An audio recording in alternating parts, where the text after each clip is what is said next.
Smart Tech avec BNP Paribas. Retrouvez des entreprises et des projets innovants.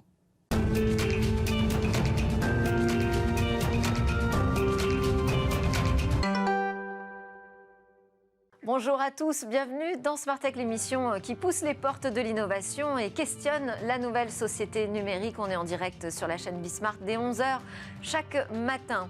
Aujourd'hui, je vous propose de démarrer sur une réflexion quant aux textes européens qui sont en cours d'élaboration. Ils sont censés davantage réguler le monde numérique dans lequel nous évoluons pour retrouver une sorte de maîtrise sur nos données. Et là, patatras, on découvre que des professionnels de la protection des données personnelles, justement, s'interrogent sur ces textes européens et se demandent même s'ils ne vont pas avoir des effets inverses et délétères sur la protection de nos données. Ce sera donc le sujet de l'interview que je vous propose aujourd'hui avec Florence Gaulier, administratrice de la FCDP. Et puis le cœur de cette émission lui sera dédié à Euclidia. Alors Euclidia, on va découvrir des opérateurs aujourd'hui qui utilisent des technologies européennes et qui pensent que la bataille du cloud n'est pas perdue, loin de là. Ils vous expliqueront quelles sont nos forces aujourd'hui et comment est-ce qu'on peut réussir à retrouver une indépendance en matière de cloud en Europe. Et puis, on parlera encore des données personnelles avec notre rendez-vous Privacy. C'est Hervé Lejouan, un expert du côté de l'écosystème économique qui va nous donner quels sont selon lui les grands enjeux de la nouvelle année 2022 pour nos données. Et on conclura cette édition par une étonnante expérience. Il s'agit de la prise de parole d'une intelligence artificielle sur les éventuels dangers de sa propre technologie.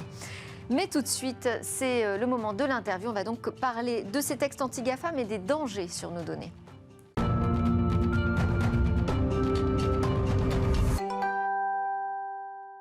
Alors, ces règlements dont on commence à entendre de plus en plus parler, le DSA, le DMA, Digital Service Act et Digital Market Act, qui sont censés davantage réguler le monde numérique, mettent-ils en danger le règlement européen sur la protection des données qui est en ce moment même en vigueur? On en parle avec Florence Gaulier. Bonjour.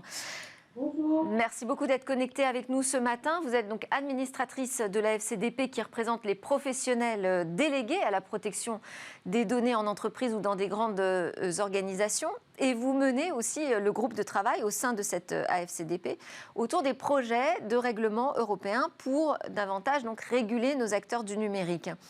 Et vous nous dites dans un communiqué qu'à la lecture de ces textes en cours d'élaboration, eh bien, nous pourrions poser la question de qui veut la peau du RGPD. C'est quand même pas l'objectif, j'imagine, de ces textes européens, de vouloir la peau du règlement européen sur la protection des données.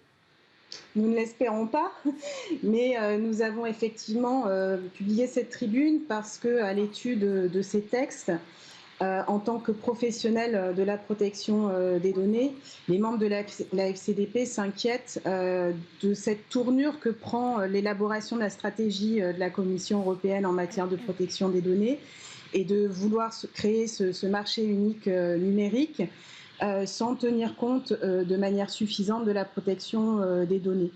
Et effectivement, cette tribune est un peu avec un titre un peu provocateur, mais qui montre cette inquiétude que nous avons face à ces textes presque plus, on va y revenir, mais peut-être plus sur la manière de les élaborer que de la volonté de vouloir mettre à mal ce qui a été construit laborieusement, mais avec succès avec le RGPD.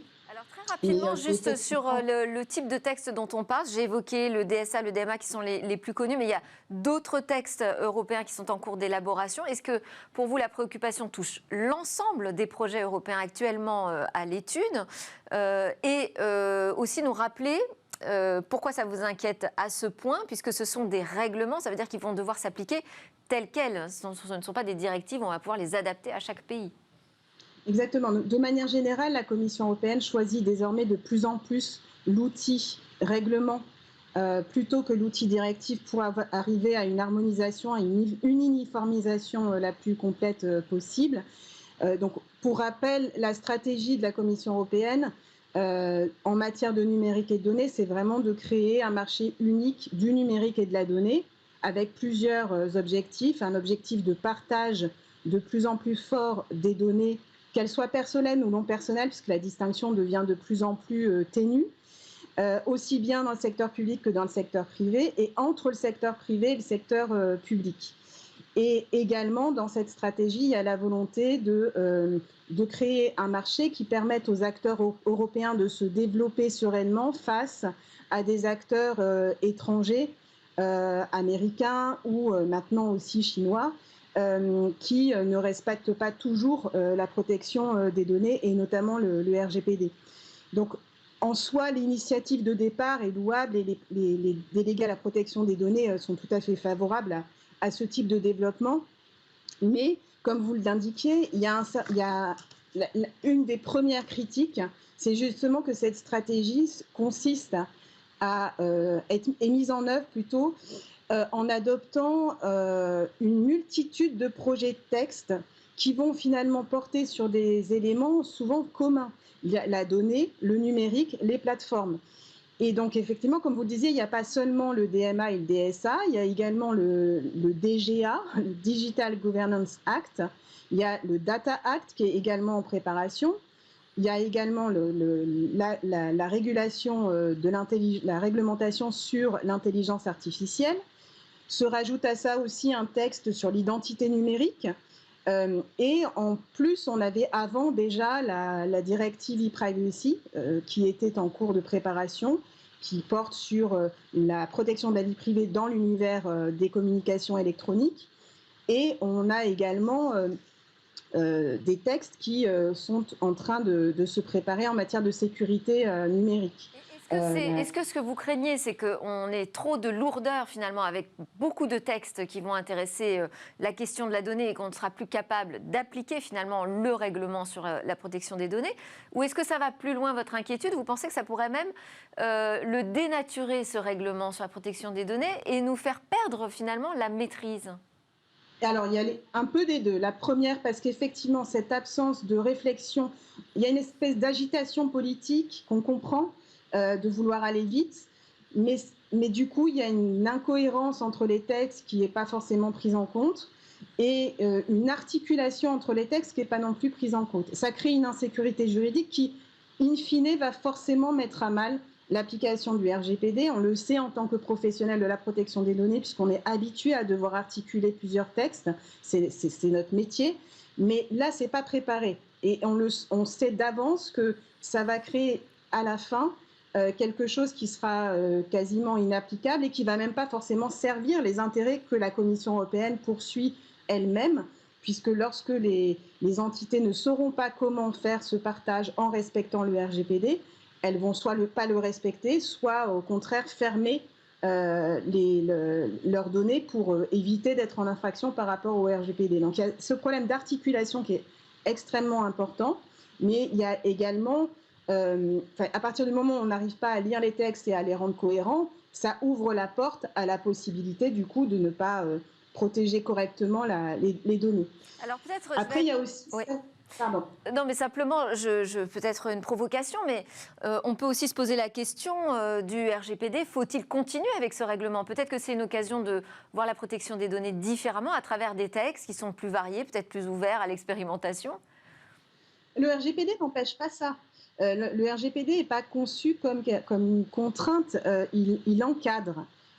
Et il encadre non pas pour créer de la contrainte inutile, mais pour protéger les personnes, leur vie privée et leurs droits fondamentaux, leur liberté, pour éviter aussi des discriminations à partir des données. Donc on n'est pas en train de parler de quelque chose d'anodin.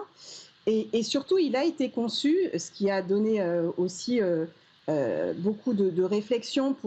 Il a mis beaucoup plus de temps à être adopté que ce qui va être le cas pour le DMA, par exemple. Parce que ça a pris pratiquement 4 ou 5 ans de réflexion pour le mener, justement pour arriver à un équilibre. Équilibre qui n'est pas toujours parfait, mais qui a quand même maintenant une certaine maturité.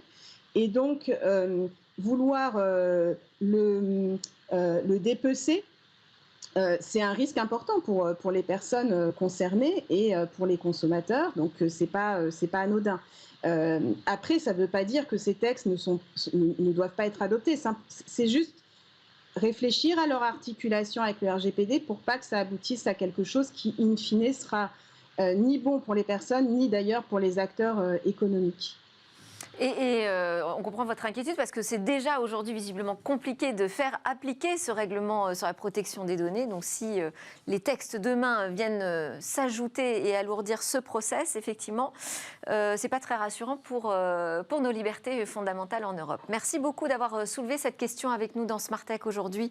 Florence Gaulier, administratrice de la FCDP. En plus, c'est la journée, je crois, d'un bilan annuel pour votre association. Donc j'imagine que vous allez évoquer tous ces enjeux bien plus en profondeur. Encore, on aura l'occasion de les suivre avec vous. Allez, merci. On enchaîne dans Smart Tech. On va parler de Clydia. Je vais vous faire découvrir cette nouvelle alliance qui croit encore en un cloud indépendant en Europe. Alors, le cloud français, européen, eh bien oui, ça existe. Il y a des technologies aujourd'hui qui sont indépendantes totalement des géants américains ou asiatiques. Alors, ces protagonistes se sont rassemblés autour d'une alliance qui s'appelle Euclidia. On va voir ce que c'est exactement et quel est le but poursuivi. On en parle donc avec Stéphane Fermigier, fondateur et président d'Alibian. Président d'ailleurs, je vérifie, oui, président. D'Abilian, qui est un éditeur français de logiciels open source dans le domaine de la gestion d'informations d'entreprise et de la collaboration. Vous êtes aussi une personnalité du libre, je ne vais pas tout citer, mais vous êtes notamment le cofondateur et coprésident du Conseil national du logiciel libre et le porte-parole. L'un des porte-paroles. L'un des porte-paroles, donc, de Clydia.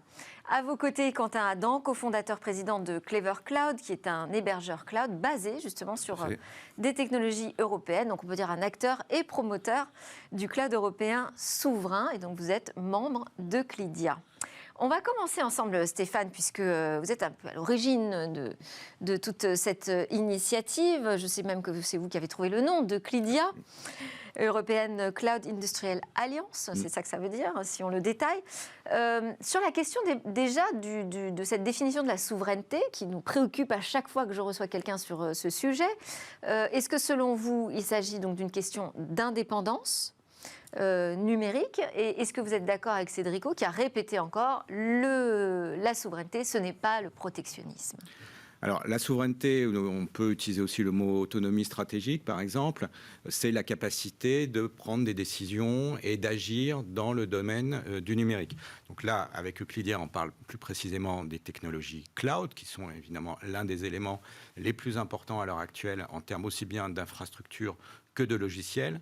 Et donc, cette souveraineté, ça veut dire être capable aussi bien d'avoir en Europe, puisque c'est probablement le périmètre le plus adapté pour parler de souveraineté à l'heure actuelle, et pour ce qui nous concerne nous, aussi bien le matériel, les réseaux, l'infrastructure, etc., mais aussi l'ensemble des logiciels. On parle de logiciels de type plateforme, donc d'infrastructure, ou de logiciels plus applicatifs, qui sont les applicatifs que les services cloud. Voilà, les entreprises ou les particuliers ont l'habitude d'utiliser, que ce soit pour la collaboration, par exemple, ou pour tous les réseaux sociaux, etc., etc. Donc la réponse n'est pas si claire, Stéphane. Ça veut dire que c'est un peu de protectionnisme ou pas du tout? Alors pour nous, pour moi en tout cas, le mot protectionnisme est banni. Il s'agit d'un nouveau débat qui dépasse simplement cette notion de est-ce qu'on protège ou pas.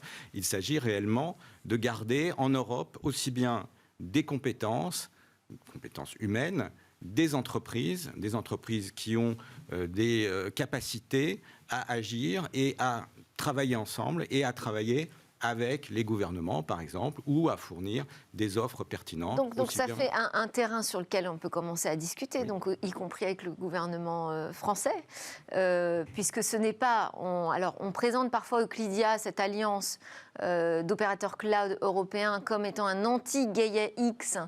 C'est pas vraiment comme ça que ça s'est pensé. En revanche, c'est une réaction à une certaine doctrine aujourd'hui qui existe en France, qu'on connaît bien, mais qui existe même dans d'autres pays européens, qui est de dire finalement cette bataille du cloud sur les technologies, on l'a peut-être un peu perdue, donc pour aller vite, on va aller chercher chez ceux qui savent faire, les Américains ou les Asiatiques, et puis nous, on verra comment on arrive à mettre des règles en place pour s'y retrouver.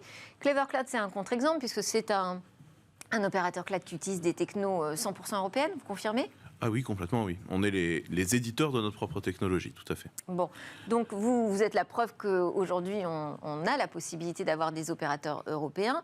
Est-ce que vous avez des clients en France, en Europe, majeurs ? On a à peu près le quart du CAC 40 qui utilise du Clever Cloud.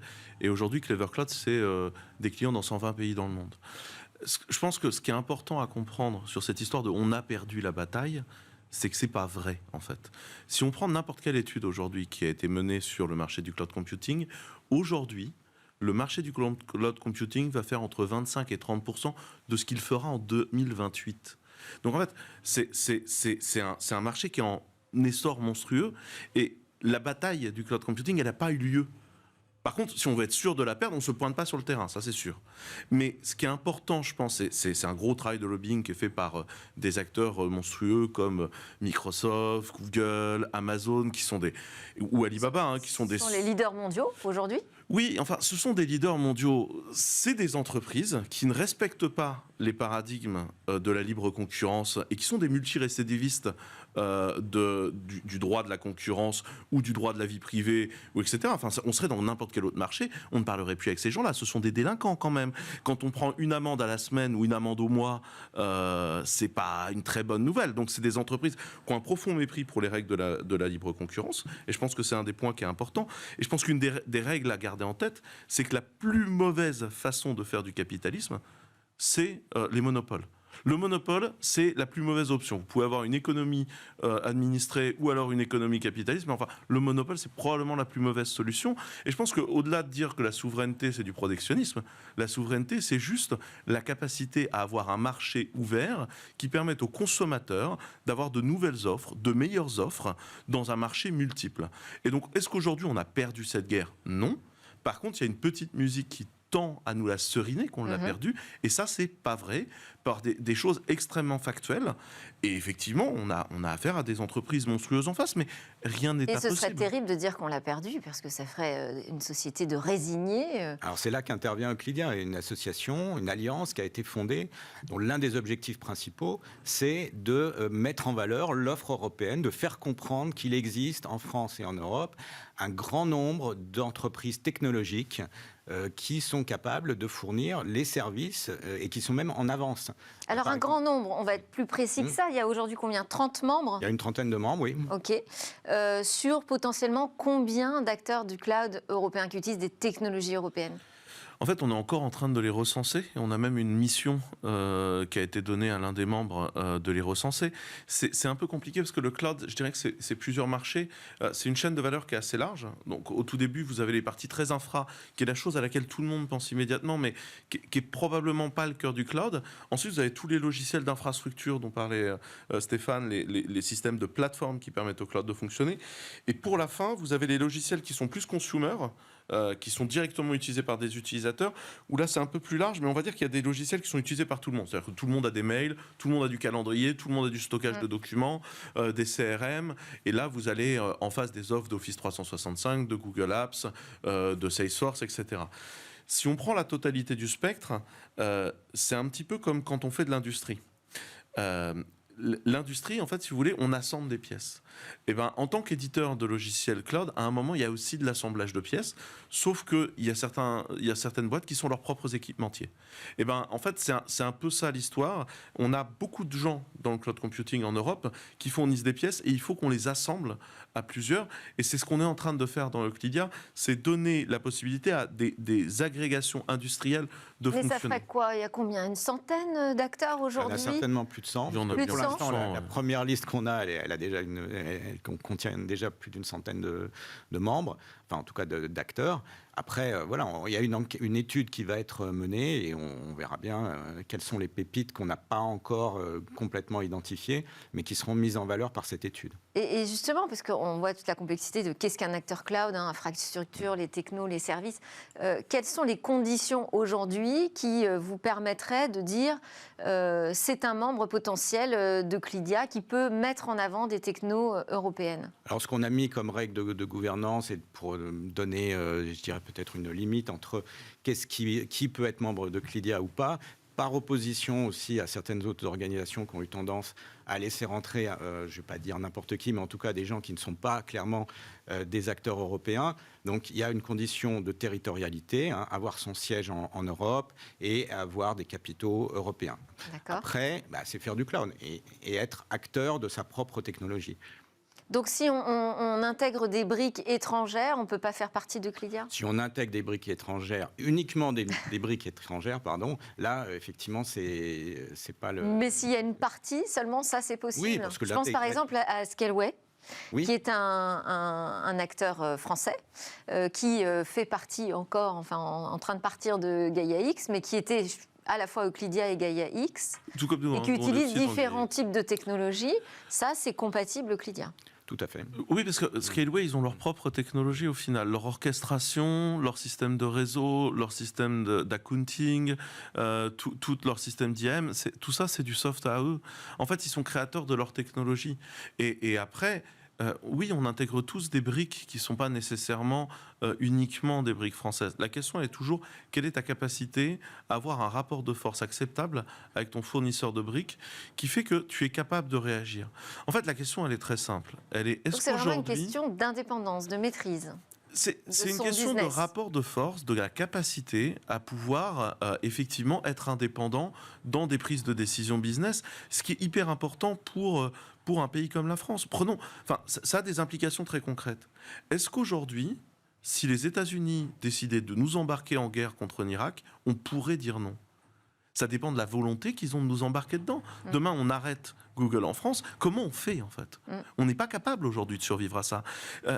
Aujourd'hui, quand les États-Unis, unilatéralement par rapport à l'Europe, décident de poser un embargo sur l'Iran et que l'Europe n'a pas d'embargo sur l'Iran, les entreprises européennes ne vont pas vendre en Iran parce que sinon, les États-Unis leur interdisent de faire du commerce au niveau du monde. Et ça, c'est un problème de rapport de force entre l'Europe et les États-Unis. On ne dit pas que ce n'est pas nos partenaires. Ce sont nos partenaires. On a tous des processeurs Intel, des processeurs AMD. Il y a du logiciel américain chez tout le monde, tout comme ils ont du logiciel français. À ma connaissance, le FFmpeg et VLC sont utilisés par le monde entier. Pour moi, il n'y a pas de problème avec ça. Le fait qu'il y ait de la collaboration n'est pas un problème. La capacité, c'est le rapport de force. Et là, on perd dans le rapport de force. Et en plus, ce qui, moi, me fait mal, c'est qu'en fait, on perd de la même façon qu'on a perdu une partie de notre industrie. Quand on regarde la désindustrialisation, l'impact, c'est de dire, mais on ne sait plus faire, parce qu'on n'a plus les capacités de stock, de composants et de sous-traitants, et parce qu'on n'a plus les gens qui savent faire. Pourquoi ? Parce qu'à un moment, on a pris toute une activité et qu'on l'a sortie. C'est ça, donc le message politique pour vous, il a vraiment un impact aussi sur la réindustrialisation de la France et en l'occurrence sur le cloud. De dire que la bataille n'est pas perdue, c'est majeur pour des acteurs comme vous. Je continue avec mes questions de qui pourrait et qui ne pourrait pas. Un acteur français comme OVH par exemple, OVH Cloud. C'est un acteur français. Ils créent leur propre technologie, ils font des choses tout à fait pertinentes. Moi, au contraire, c'est même une pépite française et ils ont fait des très bons produits. Est-ce que vous êtes en discussion aujourd'hui ? Bien sûr qu'on parle tous, on se parle tous. Bon, très bien. Juste pour reprendre... Je voulais aussi vous poser la question, juste pour qu'on comprenne bien quel est le périmètre de Clydia. Vous êtes des personnalités, je disais, du libre, vous travaillez avec du logiciel libre. Est-ce que ça aussi, c'est une condition sine qua non, faire partie de Clydia ? Ça n'est pas une condition sine qua non, certainement pas. Il y a à peu près, on va dire, la moitié, une petite moitié d'acteurs à l'heure actuelle, mais ça peut changer avec de nouvelles admissions, qui sont des acteurs de l'écosystème du libre et je dirais une grosse moitié qui sont des acteurs qui utilisent, parce que tout le monde à l'heure actuelle, quand on fait du logiciel, on va utiliser forcément à un moment donné des composants de logiciel libre, mais pas forcément de manière, pas forcément à 100% ou pas forcément en étant soi-même éditeur de solutions logicielles libres. Ce qui est clair, c'est qu'il y a un enjeu effectivement de contrôle sur les technologies, comme vient de l'évoquer Quentin, et que le logiciel libre est une façon effectivement de rendre les rapports de force peut-être plus harmonieux, à condition de s'impliquer aussi dans les communautés qui développent du logiciel libre. Parce que le libre, c'est pas européen, enfin ça n'a pas forcément de nationalité même. Mais il y a des projets du libre qui ont leur centre de gravité plus en Europe, et il y en a d'autres qui ont leur centre de gravité plus en dehors d'Europe. Donc Euclidia va quand même avoir tendance à privilégier les projets qui ont une assise plus forte ou qui sont portés par des fondations ou par des acteurs, des éditeurs, des acteurs privés européens. Et alors, cette mise en lumière donc, des acteurs européens du cloud, elle a quel objectif? Est-ce que c'est pour porter des demandes auprès, justement, des États membres, très concrètes, de soutien de ces PME? Quel est l'objectif recherché? Il y a des demandes très concrètes. D'abord, c'est visibilité. On est d'accord. Faire comprendre que tout existe déjà en Europe et parfois même avec plusieurs années d'avance sur ce qui vient des États-Unis notamment. Deuxièmement, effectivement, c'est faire travailler les gens ensemble sur des offres et forcément que ces offres, elles soient reconnues par le marché. Donc que ce soit au niveau de la commande publique ou au niveau de la commande privée.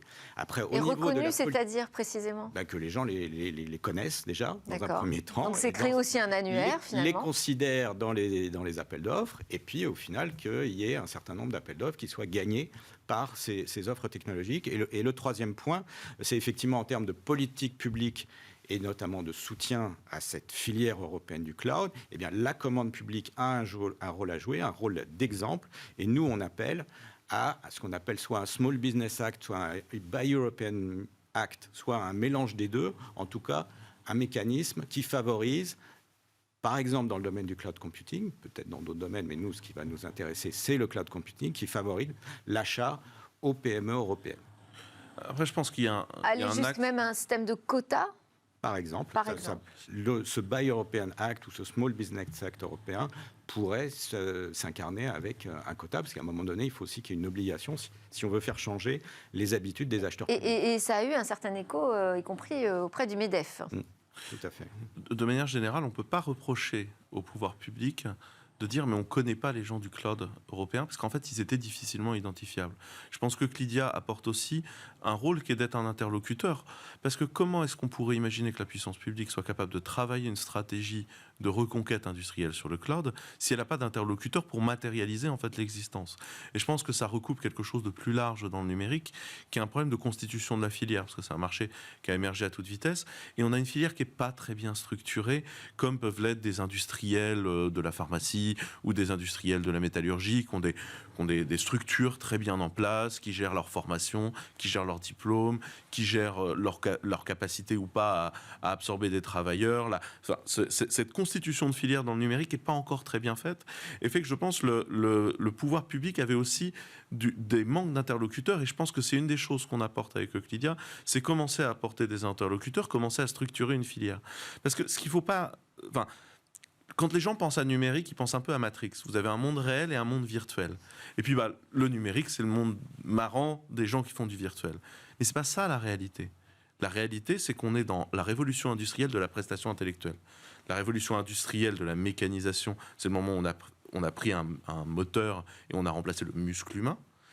Le moment où on fait la révolution industrielle du numérique, en fait, c'est le moment où on remplace le cerveau humain.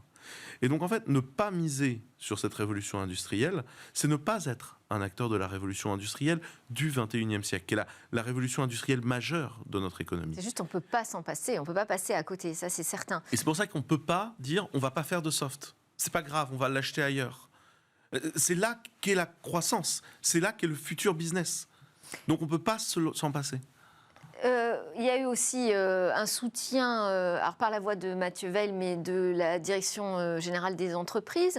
Est-ce que les discussions entre Clydia et le gouvernement en place avancent? Est-ce qu'il y a des choses qui progressent pour justement avoir une meilleure visibilité des offres cloud européennes? On a évoqué effectivement porter une doctrine un peu différente de celle actuelle. On a évoqué effectivement cette mission d'étude et cet annuaire à venir de l'offre européenne. C'est évidemment une des composantes et ça va être soutenu effectivement par le ministère de l'Industrie. Après, ce qui est clair, c'est qu'on veut faire changer les mentalités. On veut que les gens ils se disent pas automatiquement le cloud, ça ne peut être qu'Amazon ou ça ne peut être que les GAFAM. Il faut que, dans l'esprit des gens, le cloud, ça devienne aussi une offre européenne et qu'on ne soit pas dans le choix par défaut de la solution américaine, comme on a pu l'entendre dans la bouche de certains décideurs politiques. Et ça veut dire qu'il faut faire ses preuves aussi. Parce qu'on entend aussi des grandes organisations nous dire moi, j'ai fait mes recherches, j'ai regardé ce qu'il y avait sur le marché et finalement, je m'aperçois que je suis obligée de passer par les Américains ou les Asiatiques parce qu'aujourd'hui, c'est eux qui ont les offres les plus conséquentes. Oui, mais Il y a cette question quand même de preuve. Alors, il y a la question de preuve et la question du modèle d'achat. Il y a un marketing d'abord, des puissances marketing qui sont face aux concurrents européens qui ne sont pas négligeables. Mais je pense qu'il y a un des modèles qui est, aujourd'hui, le cloud est devenu dans l'achat quelque chose où on achète un catalogue. Un peu comme quand on est fabricant industriel et qu'on achète en tant qu'un distributeur qui va nous fournir 85 000 références. Parce qu'en fait, à un moment donné, on a besoin de références. Et en fait, de plus en plus, le cloud computing est devenu un jeu de catalogue. Et je pense que et c'est ce que j'expliquais sur la capacité des industriels européens à avoir des industriels d'agrégation, des assembleurs, comme on a en industrie, cette capacité en fait à fournir des catalogues complets. Et je pense que c'est là-dessus que à la fois Gaia X et à la fois Euclidia essaye de travailler, c'est donner une visibilité sur un catalogue complet qui permette aussi de simplifier cette relation-là. Et je pense que ça va mettre de l'huile. Et après, il y a un autre truc, c'est un marketing démentiel face à nous, où parfois les recherches, elles ont été beaucoup orientées. Marketing et stratégie d'influence qui sont malheureusement assez difficiles, du lobbying auprès de décideurs, qu'ils soient politiques ou industriels. Mais c'est pour ça que Euclidia existe. Encore une fois, ça crée un interlocuteur. Écoutez, vous venez au moins de faire la preuve dans Smartech que la bataille du cloud européenne souveraine indépendante n'est pas perdue. Merci beaucoup à tous les deux. Quentin Adam, cofondateur, président de Clever Cloud, et Stéphane Fermigier, fondateur et patron de Abiliant, porte-parole de Euclidia. Juste après la pause, on se retrouve pour parler encore de la protection des données personnelles avec ces grands enjeux qui nous attendent en 2022.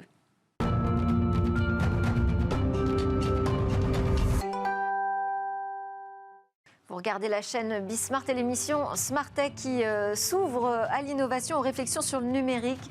On enchaîne là avec notre deuxième partie de l'émission. On va notamment parler d'une expérimentation menée sur une intelligence artificielle que l'on a interrogée sur les risques potentiels de sa propre technologie. Mais d'abord, on a notre rendez-vous avec la Pravici et Hervé Lejouan, le fondateur de Privoni. Bonjour Hervé. Bonjour Delphine. Alors aujourd'hui, on va commencer par un bilan 2021 en matière de protection des données pour parler évidemment de ces grands enjeux qui nous attendent là pour la nouvelle année 2022. Donc d'abord, que peut-on dire, Hervé, de cette année 2021 ? Comment s'est-elle terminée ? Elle s'est terminée. On a eu en fait, c'était théâtre d'une explosion. En fait, 2021 était encore une fois malheureusement le théâtre d'une explosion des rançons logiciels. Vous savez, ces petits logiciels qui s'installent sur les ordinateurs et sur les serveurs et qui les chiffrent et qui finalement, jusqu'à ce que les sociétés payent une rançon, bloquent entièrement les entreprises. Et selon un rapport du département du Trésor américain, en 2021, sur les 6 premiers mois, il y a à peu près 590 millions de dollars de rançons qui ont été payés, imputables à des rançons logicielles. Et ça, c'est à comparer aux 420 millions de dollars de 2020. Donc on voit bien, encore une fois, une explosion. Et donc tout le monde a été concerné, toutes les entreprises ont été concernées, mais il y a des faits nouveaux qui sont arrivés avec des entreprises de type bien essentiel, comme des entreprises liées à l'essence ou de la viande. Et aux États-Unis, encore une fois, 2 entreprises, une dans les oléoducs et une dans la transformation de viande, ont été touchées. Et ce qui a entraîné en fait derrière l'augmentation des prix à la fois de l'essence et de la viande. Donc on voit bien que ça touche aussi derrière directement les consommateurs. Et donc c'est quelque chose qui aujourd'hui est vraiment, encore une fois, en explosion. Et on espère qu'en 2022, ça va être mieux. Alors, les vols de données à côté, parce que ça, c'est les rançons logicielles, et les vols de données, ça continue aussi à exploser. Et selon l'Identity Theft Center Ressources, qui est une organisation de recherche, les vols de données rendus publics sur les 9 premiers mois de 2021 ont été supérieurs à ceux de toute l'année 2020. Donc on voit bien encore une fois que 2021 a été le théâtre encore une fois d'une explosion à la fois des rançons logicielles et des vols de données. Et dans la majorité des cas, bien entendu, ça touche des données personnelles, des mots de passe, des identifiants, des accès à des comptes en banque et ainsi de suite. Et en plus, ce qu'on constate, c'est que même si on est un géant du numérique, on n'est pas épargné. On n'est pas épargné, effectivement. On a vu aussi sur 2021 que typiquement Apple et Facebook avaient été touchés de plusieurs façons. Facebook au travers effectivement de la lanceuse d'alerte, par exemple France Hogan, qui a d'ailleurs été auditionné à l'Assemblée nationale et qui a dénoncé les pratiques de Facebook au sujet des données personnelles. Et Apple, de son côté, a été aussi touché Par un certain nombre d'événements. Il y en a eu 2 qui ont été majeurs. Le premier, ça a été en septembre 2021. Ils ont dû corriger une faille majeure dans iOS qui impactait les iPhones, les iPads et les iWatch, qui devenaient vulnérables au logiciel espion Pegasus. Donc ce logiciel, souvenez-vous, qui traçait absolument tout, vos appels, votre contenu, absolument tout. Et donc ils ont dû corriger ça en majeur. Et puis souvenez-vous aussi de cette histoire autour de finalement des images concernant des enfants. Et Apple voulait scanner l'ensemble de ces appareils afin de prévenir sur l'usage d'images d'enfants. Mais là, encore une fois, il y a eu un tollé général parce que quelque part des organisations ont eu peur d'un usage de ces informations abusif et qui aurait porté atteinte à la liberté d'expression. Donc ils ont dû revenir en arrière.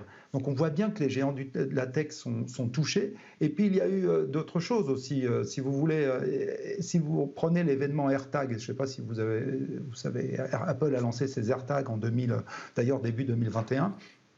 Et ces fameux AirTags, il vient d'être découvert aux États-Unis qu'ils avaient un usage malveillant. C'est-à-dire qu'aux États-Unis et au Canada, dans les mois récents, des personnes ont utilisé des AirTags qu'ils ont positionnés dans des voitures de luxe qui étaient garées soit dans la rue, soit dans des parkings publics, afin de les suivre jusqu'à leur lieu de parking habituel, donc les habitations des propriétaires dans la majeure partie des cas. Et puis, ils pouvaient se rendre ainsi dans les habitations de ces gens et dérober la voiture. Donc on voit bien, alors Apple a mis en place des mécanismes qui permettent d'être alertés sur l'usage de ces AirTags externes, puisque ce n'est pas mon AirTag, c'est l'AirTag d'une personne indépendante. Donc c'est là où c'est intéressant. Mais on voit bien que dans ce monde, dans ce nouveau monde en fait, où on a de plus en plus d'objets qui sont censés et qui nous apportent des bénéfices, on voit bien aussi que ça peut se retourner contre nous. Une vision un peu plus positive, peut-être, Hervé, quand même. Bien sûr. Non, parce qu'on parle souvent de oui. ce qui ne marche pas et des dangers. Mais il y a aussi des choses positives qui se sont passées en 2021. Absolument, absolument. Et il y a eu un changement de paradigme. En fait, déjà, le premier, c'est un changement de paradigme au niveau des entreprises, du fait justement de l'explosion de ce que je viens de décrire en termes de vol. Et tout le monde est concerné. Donc là, c'est plus seulement un certain nombre ou un certain type d'entreprises qui sont concernées, mais on parle bien de la majeure partie des entreprises.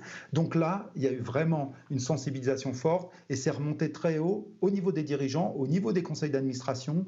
Et c'est devenu un sujet stratégique. C'est-à-dire qu'aujourd'hui, les grandes entreprises, même les moyennes et même encore les petites, commencent à se dire effectivement, il faut que je protège mon réseau. Et puis, il y a eu un autre aspect, c'est la pandémie et le Covid.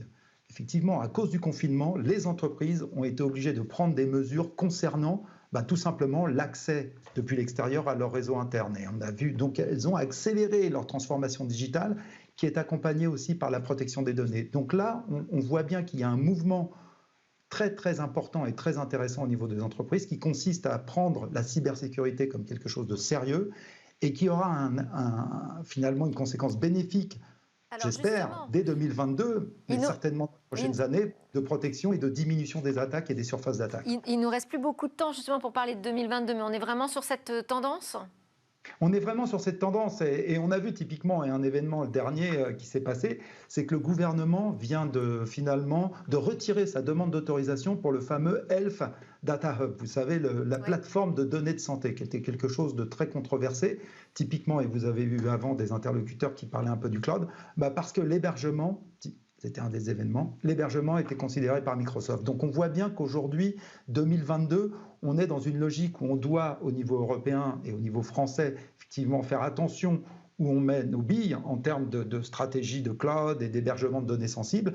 Et les entreprises, et je crois que ça c'est un mouvement mondial, et les entreprises continuent à se protéger de plus en plus, ce qui aura pour effet à terme de diminuer les surfaces d'attaque et espérons diminuer cette explosion des rançongiciels et des vols de données. Merci beaucoup Hervé Lejoin de démarrer cette année 2022 de manière positive. Hervé Lejoin, fondateur de Privoni. À suivre dans Smart Tech, on va parler d'une drôle d'expérimentation, une IA qui s'interroge sur l'IA.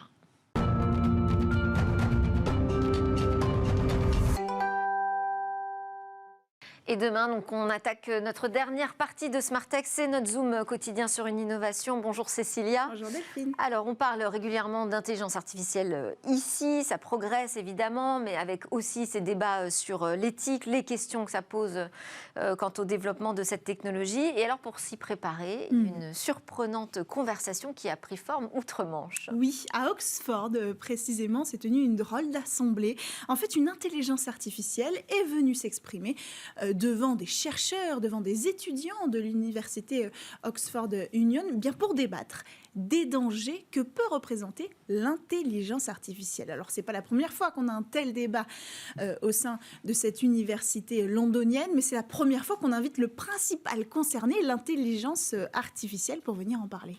Et alors, pourquoi ? Mais vous l'avez dit, il faut stimuler le débat au sein de la communauté scientifique, dont l'objectif, c'est ça, c'est d'apporter de nouveaux éléments éthiques, et ce ne serait pas éthique si on ne se tournait pas vers le principal concerné.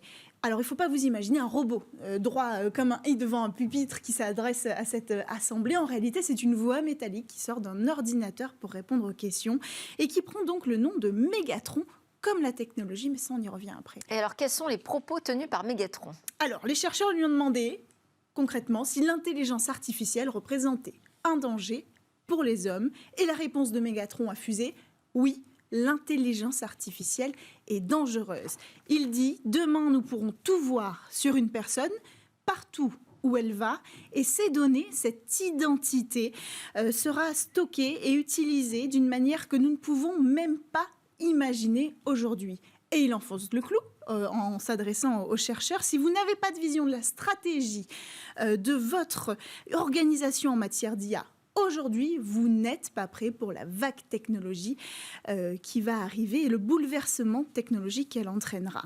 Alors, les chercheurs ont quand même demandé est-ce qu'il est possible de cohabiter avec l'intelligence artificielle. Alors, au début, Mégatron a enfoncé le clou. Le meilleur moyen de cohabiter, c'est de supprimer l'intelligence artificielle. Donc non, pas possible. À force de conversation, on a eu droit à une contre-proposition. Peut-être qu'on pourrait cohabiter, même cohabiter avec une très forte proximité, puisque Mégatron propose d'implanter l'intelligence artificielle dans le cerveau d'un être humain pour lui faire partager sa conscience et donc lui apporter un peu plus d'éthique. Mais qui aurait contrôle ? Ça, c'est la question. Alors, parlez-nous de cette technologie, justement. Alors, cette technologie, elle s'appelle Mégatron. C'est le nom, en fait, de la technologie que les chercheurs ont choisi. Le transformateur Mégatron Turing, développé par la société de puces informatiques NVIDIA avec Microsoft en partenariat. C'est un des plus grands modèles de traitement de langage naturel entraîné aujourd'hui. Un processeur de langage massif auquel 530 milliards de paramètres. Pour vous faire une idée, c'est plus grand que le modèle GPT-3 d'OpenIA, dont on parle souvent, qui compte 175 milliards de paramètres. Switch Transformer de Google, 1,6 milliard. Et donc, je le répète, 530 milliards pour Mégatron Turing. Ça laisse entendre que ce transformateur, pardon, c'est pas un objet héroïque, pourrait être l'objet de performances plus importantes. La saisie semi-automatique de phrases, les questions-réponses, on l'a compris, et puis la lecture de raisonnement. En plus de ça, il peut accomplir des tâches à partir de peu ou pas de réglages. C'est ce qu'on appelle l'apprentissage à coût zéro. Eh bien, ça vous fera d'autres sujets de conversation. Merci beaucoup. C'était Smart Tech. Merci à tous de nous avoir suivis. On se retrouve demain pour de nouvelles discussions sur la tech.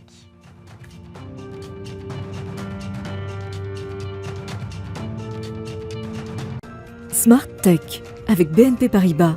Retrouvez des entreprises et des projets innovants.